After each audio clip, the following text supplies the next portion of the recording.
So without further delay, I'd like to welcome Amir, Raley, and Makeda. Amir, would you get us started by introducing yourself and giving us sort of a skim of your resume, including an overview of your time at UVA, your current role, and how you got to where you are today? Yeah, sure. My pleasure to do that. Hi, everybody. Good morning. My name is Amir Rasool. I am a senior managing director at Hanover Research, Econ and Foreign Affairs double major way back in 2007. Hanover Research is actually where I've spent my entire professional career. I've been there for 14 years. I've taken on different roles, ranging from research analyst to client manager to managing director. Our company, it's a market research firm. We have a somewhat of a unique model. It's custom research done on a subscription basis, and I oversee our higher education practice. So mostly I oversee our research product. A lot of what I do relates to operations management, revenue management, talent development, and new product development. So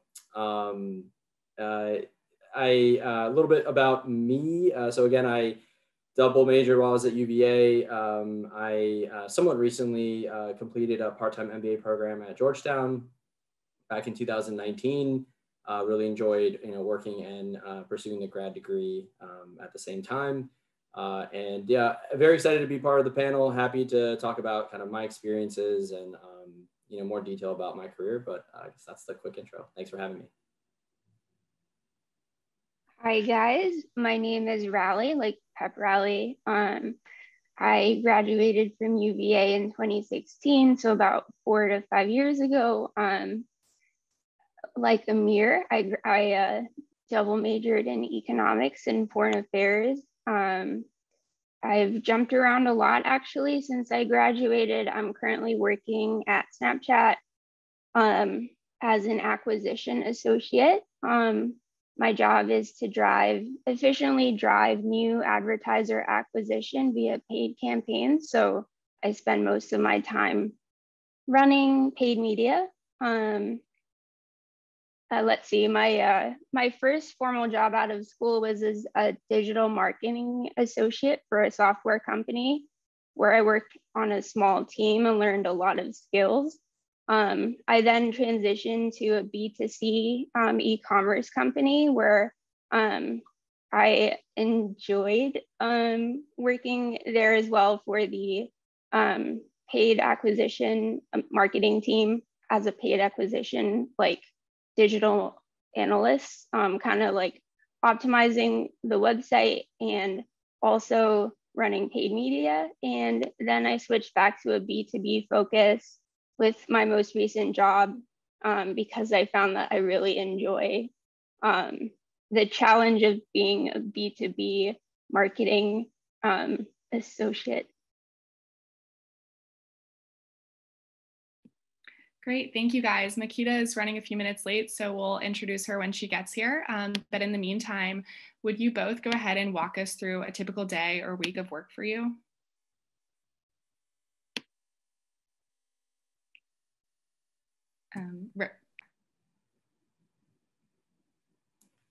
Raley, did you want to go? Sure, I can go first. A typical day. It may be easier to look at it as a weekly view. On Mondays, I do reporting of the previous week. How did our ads do and what did they bring in? How many advertisers, how much revenue, etc. So Monday is for reporting. Tuesday and Wednesday are mostly meetings, but I try to cram in a lot of like updates to campaigns. Yeah, I would say that's about it. And then Thursday, Friday, more updates to campaigns, looking at creative performance. I do that a lot. So that's a big part of my job is to test new ad creative for our audience. Here and there, I'll squeeze in time to work with our content and product team to optimize landing pages for the conversion funnel. And most recently, I've been supporting our international acquisition efforts by expanding campaigns into new territories, new countries. So also synthesizing those results by country. Awesome. And I'm happy to talk about it for me a little bit. So my current role, it's very heavy on collaboration. Some items are things that I do myself in isolation, but a lot of what I do is with other groups. And in terms of how Hanover is structured, we have our content department, which is what I oversee, and then we have our revenue departments, which focus on bringing in new business and renewing our existing clients. So, in a typical week, I do a lot within the content team, working with the directors who I manage and oversee, ensuring our operations are running smoothly. We're serving clients as well as we possibly can. So there's a lot of operations focused meetings and kind of reviewing how we're performing. There are a lot of kind of cross-department There's a lot of cross-department collaboration that I do as well. So once a week, we'll have a planning meetings with the managing directors of each department. So it'll be content, the revenue department, marketing, to discuss how our practice is performing, how we're doing in terms of new product development, what the needs of the market are and how those might be changing. And so we're regularly checking in on those kinds of things. And one thing I've done less of over the last year than I would really like to has been on the talent management and the recruiting side.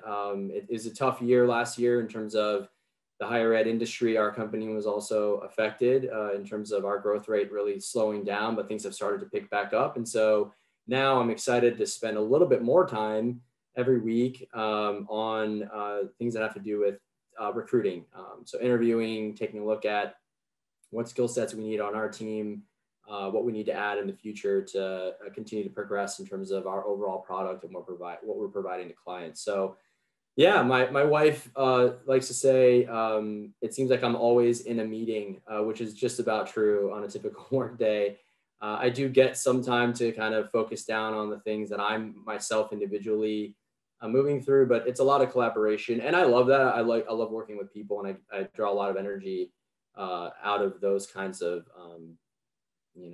things. And it's been nice to actually maintain a high level of that despite our whole company being remote for the last year. So yeah, that's a little bit of a, I guess, look behind the curtain on a typical week for me.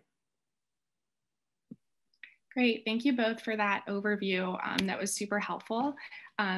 I guess to backtrack a little, many of our students are currently in the phase of figuring out exactly what they'd like to do post-graduation.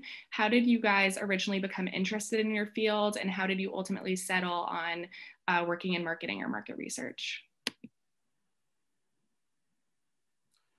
I can go first on this one, if that's okay.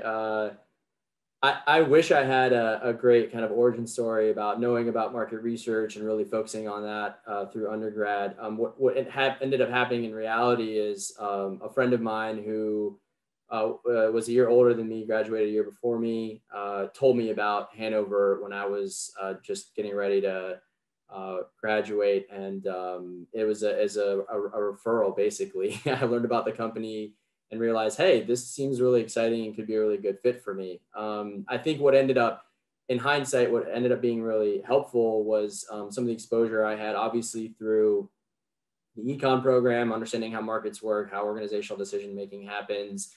The foreign affairs major was useful in the sense that in my early days at Hanover, I was producing reports, and in the later stages of the foreign affairs degree, it was a lot of a report a week that was due. So like the cadence of the research and the writing and all of that ended up being good training for me. Although I can't say I deliberately planned around it. I think now market research is a growing industry, and there is generally more and more awareness of it as a career option. I know that UVA is offering more and more in terms of research methods classes and things along those lines. So yeah, for me, it was a little bit of luck in terms of coming upon a career that was a really good fit for me, which is why I like to join these events to talk about market research and what the skill sets are that can allow you to succeed and that kind of thing. For me, I've always known that I wanted to be in marketing because it's a field that's always interested me. Plus, I know that most companies have a marketing team. So I knew it would give me a lot of flexibility in trying out different industries, and it has. Fun fact about me for you all is that when I graduated, I didn't graduate with a job offer, and I was part of the ski and snowboard team at UVA. And I went straight to work for a ski resort as part of a marketing team. And I was the snow reporter for a season. So my first job out of school was to show up at the ski resort at 5 a.m. and report on the snow at the top of the hill and the bottom. And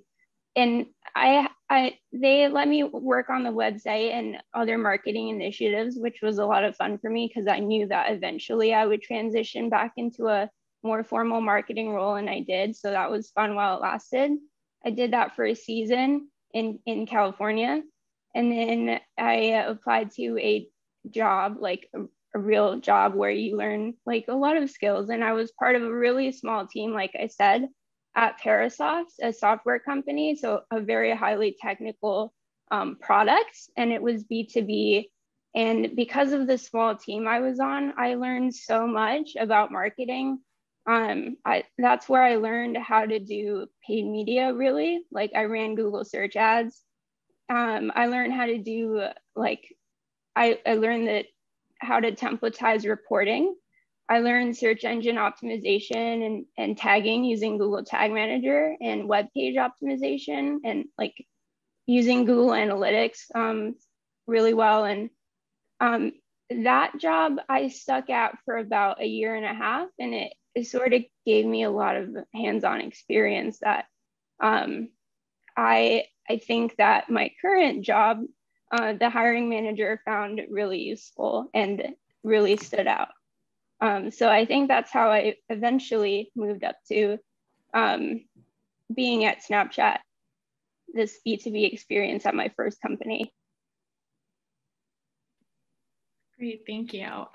So Raley kind of started to touch on this, but what attributes or technical skills should prospective hires have or work on to go into your organization or fields?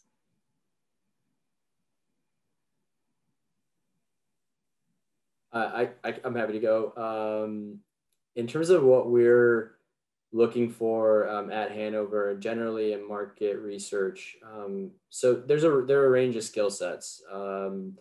Some of the positions we have at Hanover are a bit more technical focused. They focus on survey skills or data analysis. So if you have stats background, or you've taken some of the econ classes that are a bit more quantitative heavy, that will put you in a good position.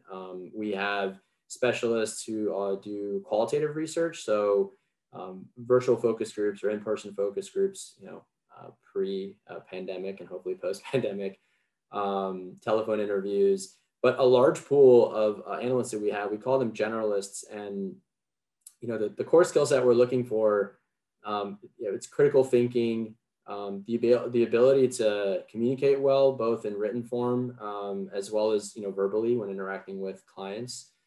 And a lot of times what we see is that a social science background is helpful because it's versatile. It allows our analysts to engage on a range of different topics, but there's no hard and fast profile that we're looking for. I think we like to consider candidates of all types with all kinds of backgrounds. But with market research, I think the big things are, again, the stuff that you all are building every day, the critical thinking, the ability to communicate well, and the teamwork and collaboration is also really important. Often in what we do, you're usually not doing it completely in isolation. You're working with others internally. So in terms of, and those are for our analyst positions. With our client managers, typically what we like to see is a little bit more experience, either managing revenue, managing clients, having terrain knowledge. Again, my practice focuses on higher ed specifically, but these are all roles also that we like to build toward internally. So we have, at Hanover, there are lots of options, lots of entry-level opportunities, and our philosophy is we love to promote from within as well as bring in, external hires for some of our mid-level and senior positions. So it's a nice blend and gives a lot of opportunity. And, I'm an example of someone who kind of, progressed through the ranks, as it were, just kind of doing all kinds of different roles and jobs and learning a lot along the way. Amir, could you just talk a little bit more about what Hanover's business is, just before we move back into Raley? I'm curious for students to hear why clients would come to Hanover and what problems they're looking to solve. Yeah, absolutely. Thank you. It's a great question. So we provide custom research, and we're somewhere on the spectrum between research and consulting. So clients come to us because they have questions around, mostly related to their business models and how they can perform better as an institution. So how do they recruit a more diverse student body? How do they increase enrollments or launch new programs? How do they improve in the way of their graduation and retention rates? We tackle a really wide range of questions, ranging from marketing and finance kind of driven questions through to student affairs and academic program management. So clients typically come to Hanover because they need help achieving some of their strategic goals and objectives. We work with a really wide range of institutions, comprehensive research universities like UVA and some of the schools within UVA, on down to some of the smaller liberal arts colleges. And we also have some international clients. So what's really interesting about Hanover and what I loved about being an analyst and really enjoyed about being client manager is there's a wide range of challenges and topics. Institutions are largely trying to do the same kinds of things, maintain or increase enrollments, ensure strong positive graduate outcomes, ensure strong student experience. But the way they have to deal with that and the way they approach that really varies. And so, at Hanover, as an analyst, as a client manager, you're exposed to a lot of different challenges. So it's why we like to look for people who have demonstrated ability to think critically, to be creative, have that analytical background to be able to adapt that and apply that to a lot of different environments, even within the overall higher ed landscape. So Jen, does that kind of touch on a little bit of what you were hoping I would cover? Yes, thank you. That was great. Absolutely. Really helpful. So skills for my field. So I'm a performance marketer. I'm going to read you some skills off the job description. I feel that these really apply really well to what I do. So knowledge of paid media strategy and execution. So some hands-on experience with paid media. Skill in collecting and analyzing performance marketing data. So this is putting together your weekly, monthly, and year-over-year reports. Are we up are we up compared to the same week last year? Are we up compared to the same week of the last month? Are we up compared to the previous week? Like we're wanting to make sure that we're growing in volume and we're growing in efficiency. So more efficient CPAs week over week. Ability to manage a media budget. So you get a set media budget per quarter or per month, and they just want to make sure that you're able to spend it in that time frame and not more. And ability to compile, organize, interpret, and communicate media spend data and results concisely. That's essentially my job. I found that there are some skills that help me in my job that's not necessarily part of my job description. And that's my experience in website optimization.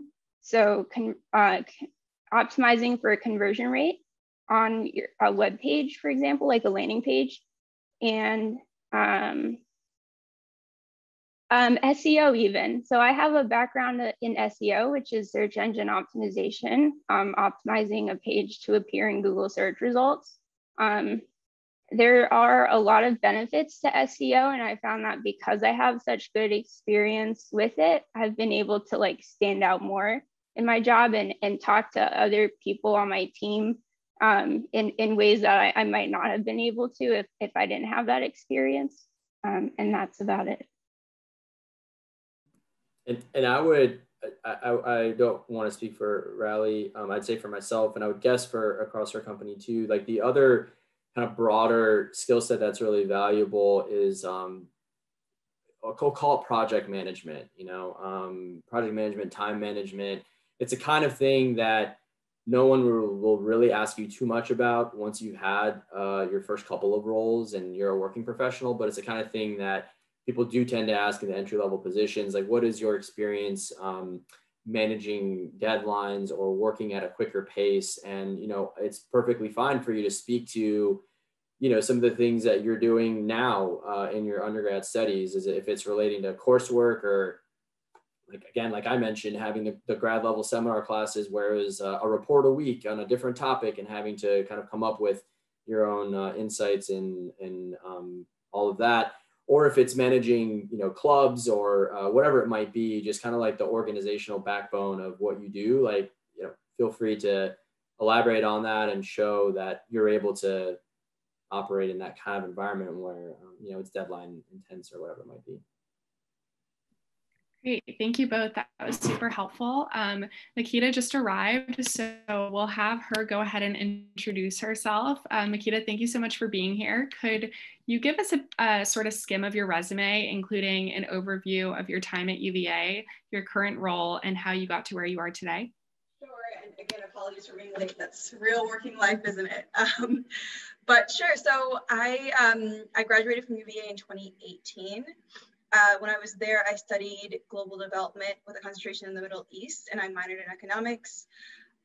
In terms of some of the key things I did while I was at UVA, I was involved with social entrepreneurship at UVA. I did Hackseaville, which I understand is now called like The Forge or something like that. I was involved in a couple of things in arts and performing arts. I was also involved in net impact. So you can see a theme here, a lot of like social entrepreneurship types things. And Actis I did as well.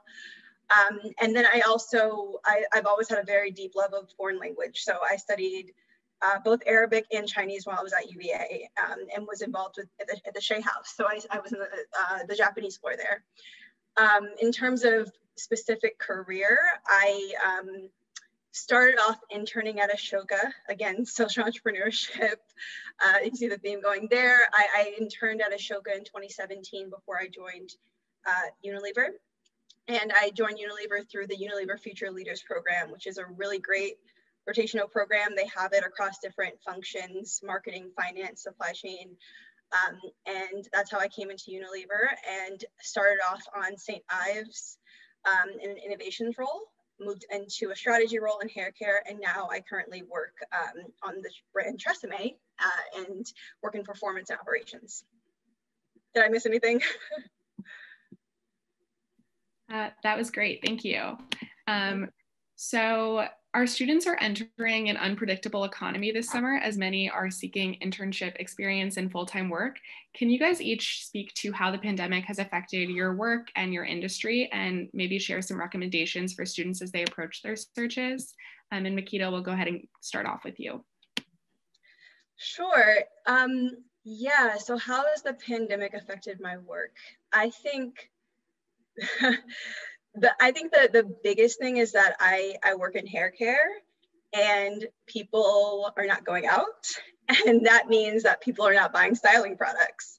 So when we talk about hairsprays and gels and all of those things, we saw last year across Unilever hair, across total styling, like double digits decline as a result of the pandemic. So there have been a lot of changes in terms of our work, thinking about how to recover that business, how to capture consumers when they come back to the styling market, when things open up, and staying very close to, which I'm sure everyone is, right? Like when things are opening up, and actually using that to guide using that to guide the marketing plan. And what we'll do hopefully in the back half of this year or going forward when the market recovers. So I think that's been a huge part of the strategy, the marketing plans, all of those things in the last year.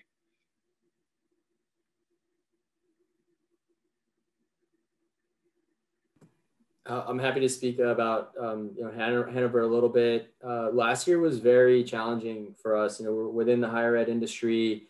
working with colleges and universities.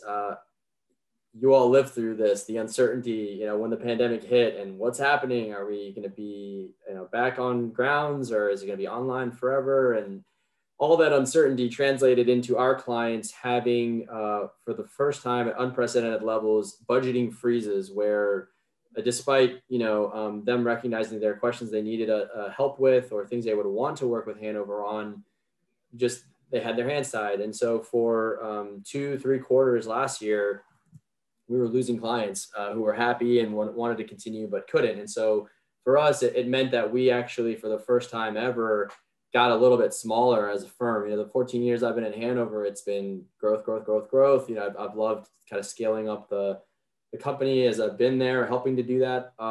So we got a little bit smaller, and it was, challenging, but starting in Q4 of last year, so around October and continuing on through to today, there's been a big recovery and a rebound. I think you're seeing it with more certainty settling into higher ed. The vaccination rollout certainly helps with that. Institutions are coming to us again and saying, okay, we need you. We need to figure out these big answers to these big questions. What do we do with our academic portfolios in the future? How do we treat online learning? There's so many questions, right? So thankfully, things are looking pretty good again. As I mentioned earlier, when we were getting smaller, it meant we really weren't doing much in the way of interviewing. But now we're picking that back up, in addition to backfilling anyone who tends to, there's some turnover at every company. We're also adding on like growth-based hires again. So things are looking good. I'm excited. I like joining these and having the opportunity to say, and we're hiring folks, check out our careers page, which is true now. It wouldn't have been, 6 months ago. In terms of my thoughts on recommendations, there are interesting opportunities at all companies where, if you're looking for your first role, I would say be open and consider, a wide range of options. You're going to learn a lot in that first role. Ideally, it would be a role that's exactly in line with your long-term career aspirations. If it's not perfectly fit into that, I would say don't rule it out. Learn more. Be open to these opportunities. Take on something that you think you're going to obviously mostly enjoy, but you're going to learn a lot in that first role. A lot of transferable skills. And you see, I'm a little bit of a unusual case in that I've been at the same company for 14 years, but what I have done is take on different roles and different positions. And so I think you can apply that premise to, you can move from one company to another, the way that Raley described earlier.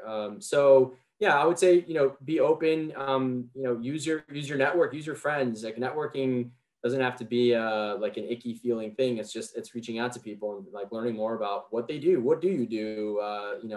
What is your company looking for? It's really the best way to figure out if something's going to be a good fit for you or not, is to talk to one or two people who actually work at the company in addition to the recruiters, because you'll just get a lot more kind of detail and nuance around what a day-to-day looks like beyond what how the role is defined overall. And the last thing I'll say is, I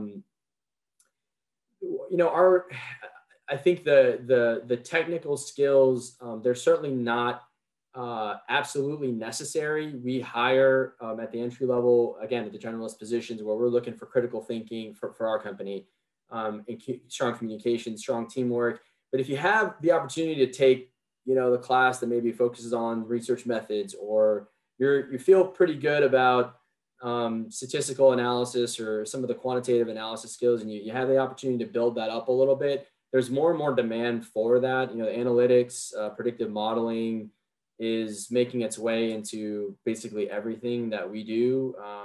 And so, if you have some opportunities to work into that, even coding or kind of programming within platforms like R, try it, add a little bit. You don't need a ton of that, I don't think, but adding around the margins would be useful.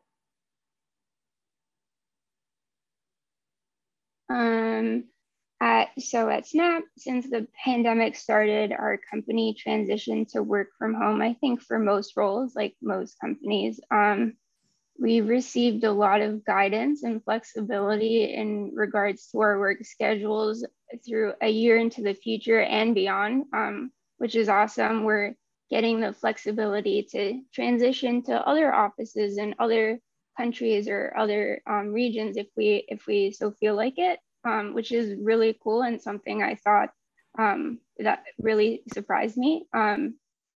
Our company adopted even more global communications and transparency. So through Slack, email, we have a lot of virtual opportunities to ask leadership questions every single week, which is really cool and something I'm not sure that we had before. I started about 2 months before the pandemic started, so I can't say all this for certain. I do know that we are hiring, and we are hiring a lot of interns. I will drop a link in here for our job board on Snapchat, where you can learn more about internships at Snap. I know we have a lovely internship program, and one of my colleagues actually on my team, she started through this internship program and eventually was hired. So check that out.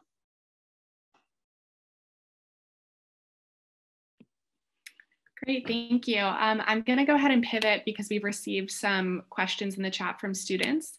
The first one is for all of you. It says, I would like to know what the panelists think about the importance of graduate school in the business world.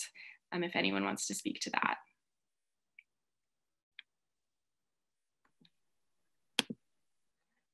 I can comment on it a little bit. I think, well, I don't know if I can speak super broadly to business. I think specifically in marketing, you find that there are a lot of people who don't go to grad school and who, especially in my company, are able to kind of get the skills that they need from the experience. And I think marketing is definitely a type of role where the more you do it and the more embedded you are in culture, the more that kind of enhances the skill set. So I think there are a lot of, like when I'm talking to directors or VPs in my company, you'll find a lot of them have just been in the company for like 10 years or 20 years, never left, and were very much able to do it.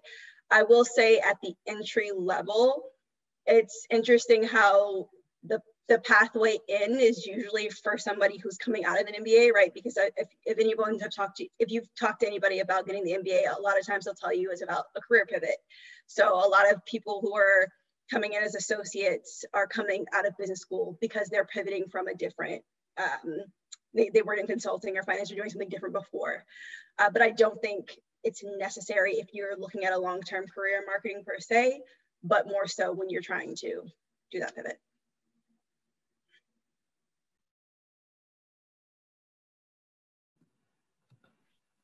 Go ahead, Raley. I was going to say real quick that I'm also searching for the answer to this question. I'm not quite sure myself. I was considering grad school for a bit. I think I'm not now. And similar to what Makeda said, I think in marketing, it's not a requirement, although I am still looking for the answer to this myself. Yeah, I'm happy to share my perspective, and again, specifically within Hanover, we hire at all levels. Typically, the individuals who have a master's degree or a PhD or beyond, it's typically they also have a bit more experience, and it does tend to correlate with mid-level hires versus entry level, for example. But we have so many cases of folks, myself included, who come in at entry level and perform well and learn a lot and move into some of those. So it doesn't, having the grad degree, it depends on what your interests are, what kind of, position you ultimately hope to move toward. I think you can get very far without one. I pursued a grad degree. I did my part-time MBA, and I wanted to do that because I wanted to just add to my skill set to be able to continue to grow at the company and not hit any sort of a soft ceiling in terms of my capacity or capability to earn promotions and take on more responsibilities. And also just to Makeda's point, being a bit more versatile. Like if I decide in the future that I want to have a total career change on a totally different industry, I would like to think that having the MBA will allow me to make a pivot without taking as much of a step back, or whatever the case may be. So yeah, I think it's a matter of what your goals are, what kind of position you're hoping to move into.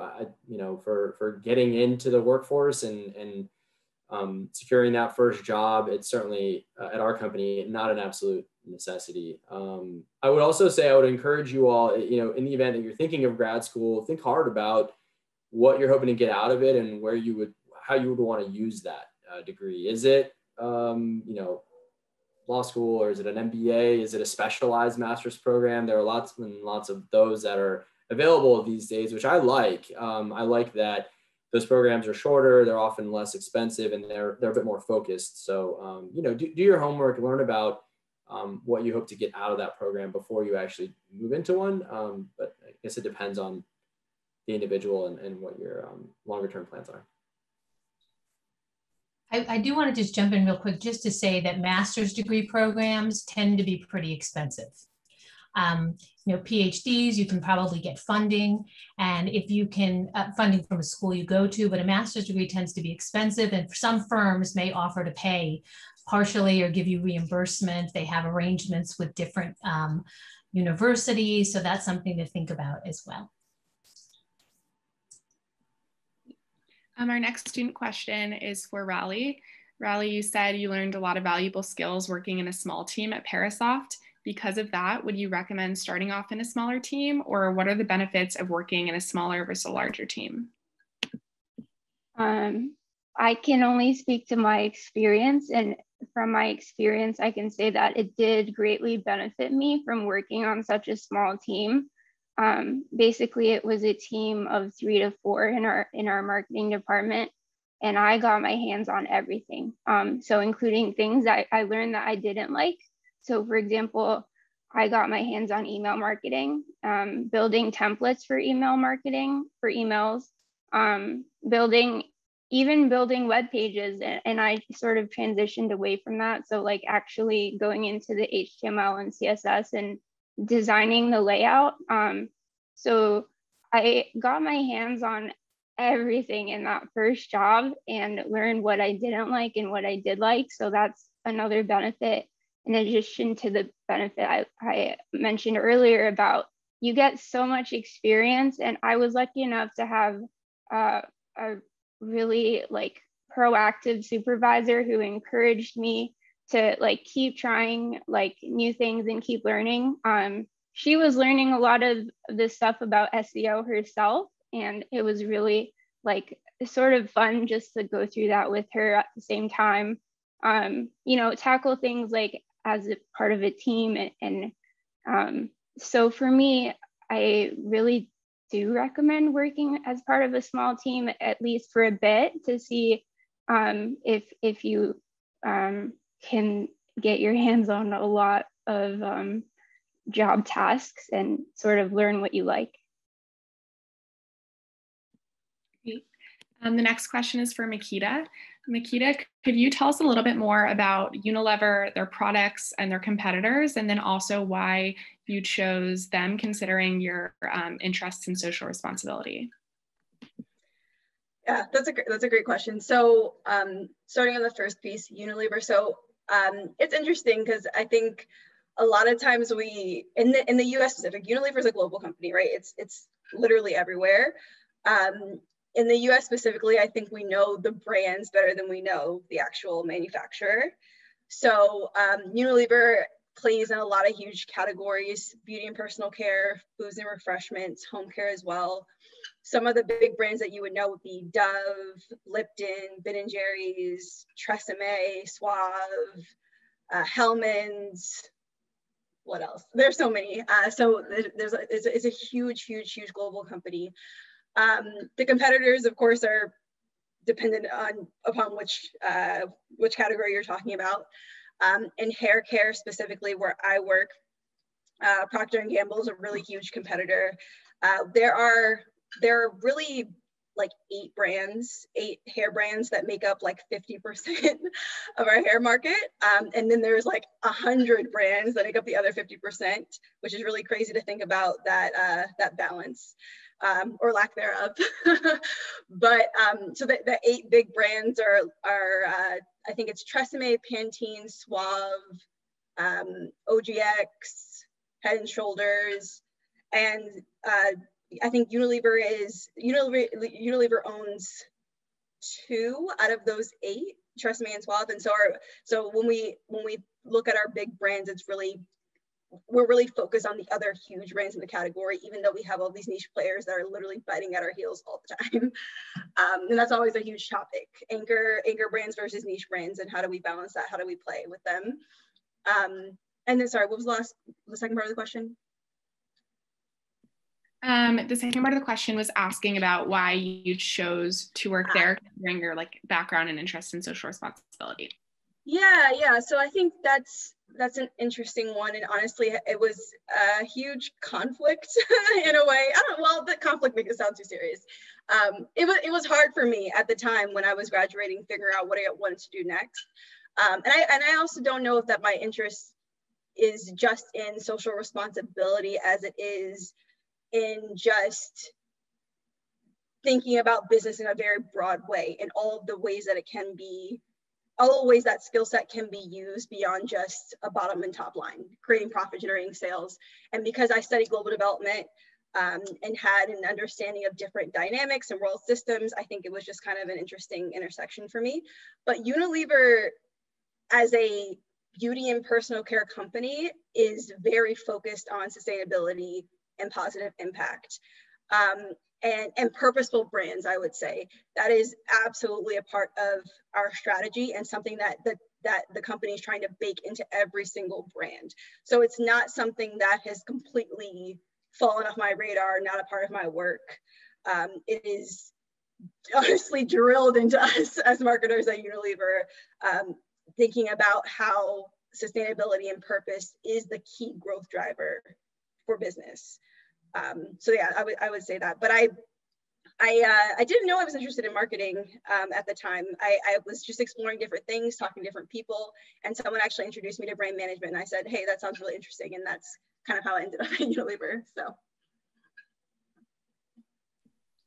Thank you. So the next question is for all of you. It says, Amir, you talked a little bit about demonstrating certain skills and mentioned having come into market research from a foreign affairs background. And Raley, you mentioned spending time on the slopes before getting back into marketing a little later. So how would you all recommend we demonstrate or experiment with these skills and capabilities, such as projects and certain roles, before going into the workforce?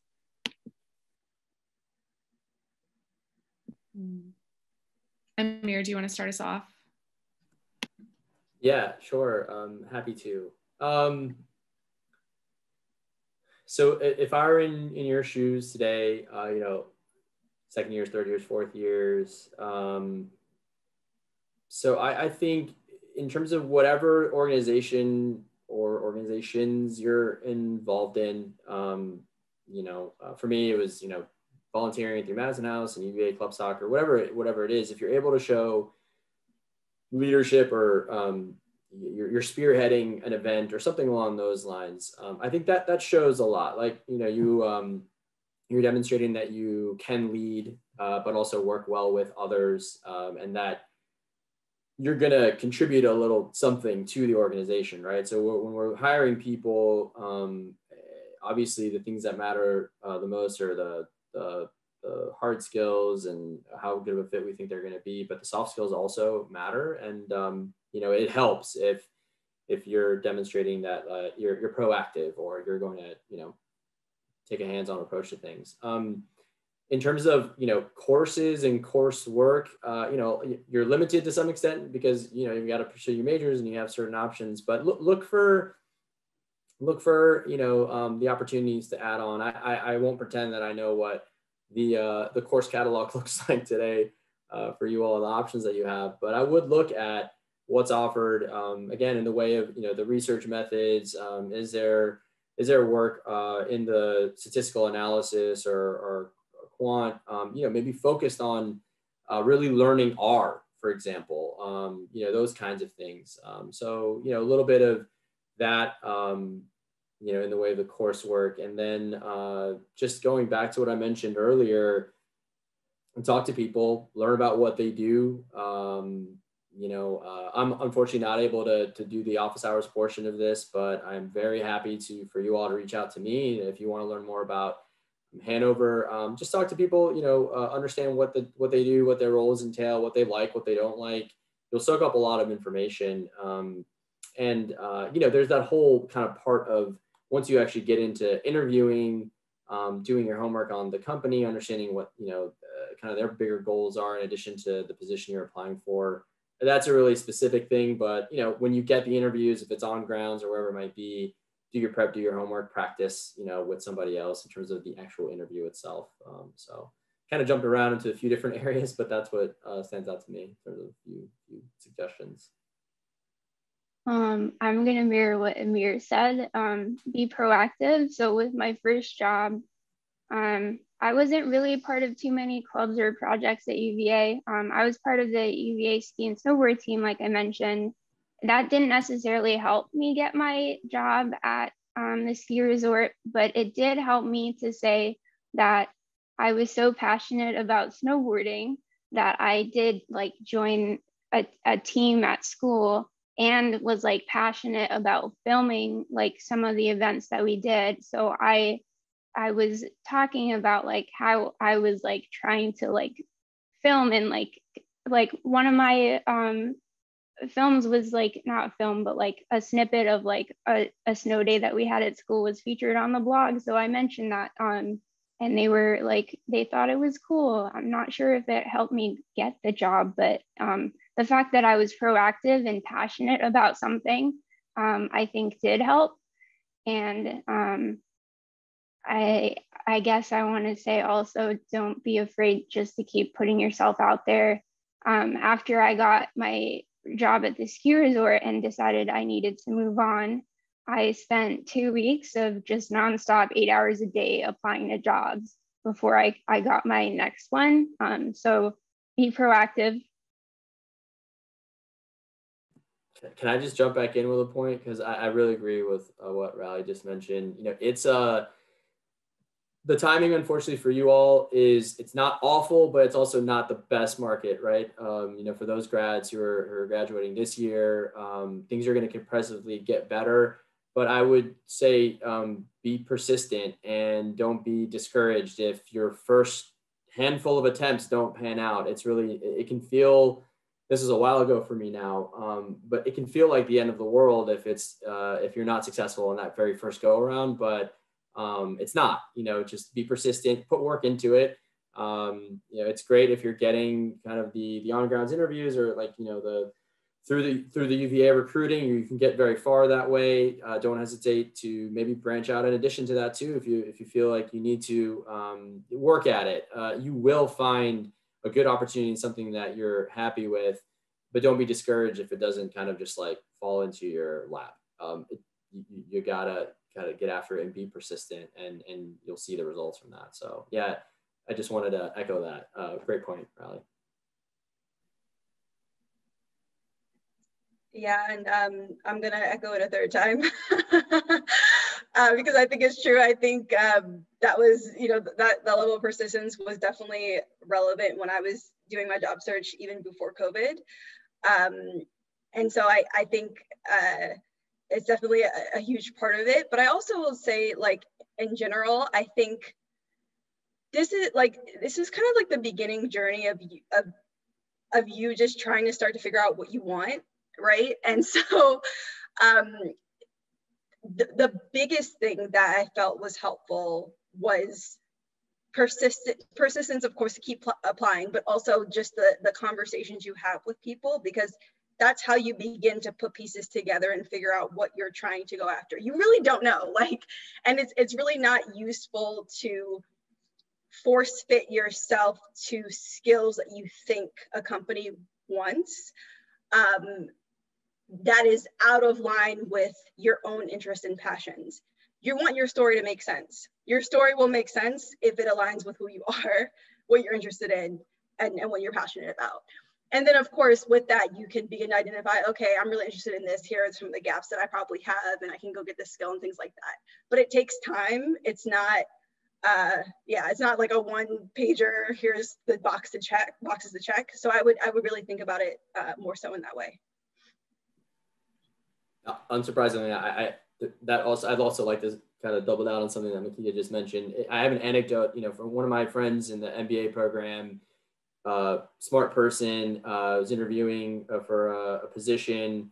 And the thing that sealed the job was being able to speak to some programming and coding work that he was just doing because he enjoyed it and kind of off the side of his desk, as it were. And that's what got him that specific position, So like he fit the criteria, but then there was also that kind of passion project that he showed his own kind of initiative to take on, which was also happened to be relevant and appealing to that employer. So like, again, it's one case, but I think it goes to show, figure out what you enjoy and do a bit of that and like lean into that, because you're unique. I mean, people are looking for lots of different things.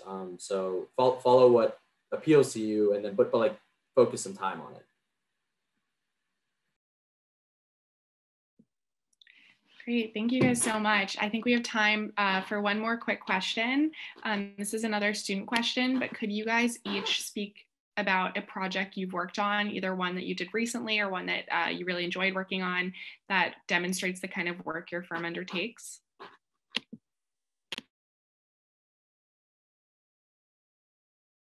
I can go first. So something I'm working on right now is we're expanding internationally. So yeah, last year I was advertising just in the US. This year I'm advertising in many other countries, which is very, very cool to me. It's not something that I've ever done before. And I'm really excited about the learning process, and I'm still going through it, but just some idea of how, like, what the things I'm learning are. Like, I now get to speak to localization or local experts on my team that work in the country that we're planning to expand into. So talk to them what their day is like, what they see performing well, etc. And as well as talk to other experts that we work with. So we have, I have a bi-weekly meeting with Google, and recently we reached out to them, and they have localization experts. So they've been reaching out to us to explain, like, these are the things you can try. This is how we can support you as you're doing, as you're expanding into these new countries, etc. So it's been really cool learning all of this for the first time.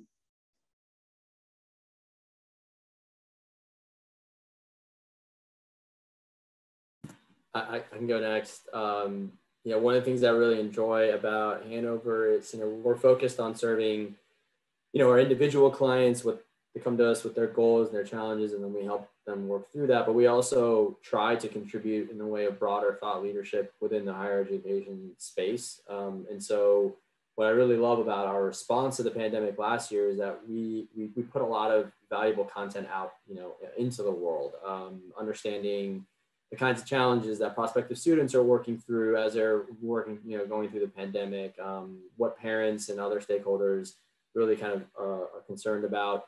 One of the neat things we did, we created a product called the College Stress Test. It's built on a book that's published through Johns Hopkins Press. And essentially it's a bit of a health diagnosis tool for colleges and institutions, helps them understand, based on their enrollments and overall revenues and graduation rates and other factors, what's their health as an organization, looking into the future. How sustainable are they? Are they poised for growth? Are they poised to have a rocky time?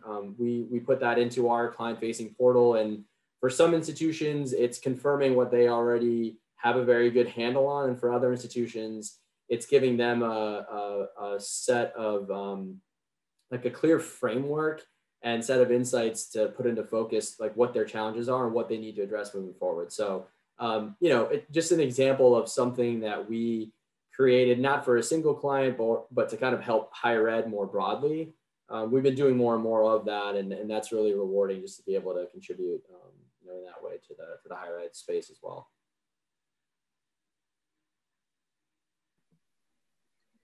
Yeah, so I think on my end, I think I've had 3 very different roles so far in the company. So they all could tell you something different. I think the project I would call out that I really enjoyed working on was in my strategy role. And so we have kind of this function called category strategy, and they're basically responsible for helping that kind of segment of the company understand what is going to be the growth drivers for the next 3 to 5 years out, and really helping submit the framework around how we think about growth in different segments and plan our innovations against it. So it's really just a very deep research focused task that we present back and kind of arm the organization with the right framework to speak to our customers.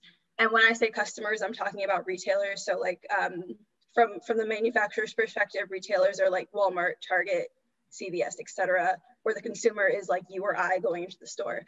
So this big piece of work or project is really around what are the kind of key channel dynamics, retailer dynamics, what are the key brand dynamics in a certain market, and then what are what we call like the maybe 5 or 6 growth drivers, maybe not even 5, maybe 3 to 5 growth drivers in a certain category. It might be wellness and customized solutions in hair, and in hair care, it's scalp, so therapeutic solutions, examples like this. So it's key, maybe what some people may call trends, but they're key pockets of the market that are going to drive the most growth for that category in the next 3 to 5 years. And the work is really about setting that framework and stage for everyone to use. Great, thank you guys all. That was excellent. And I think we all learned so much from this session. So thank you all for taking time out of your Friday to join us. And thank you students for being here and for all of your really great questions. We're gonna wrap it up with that. So have a great weekend.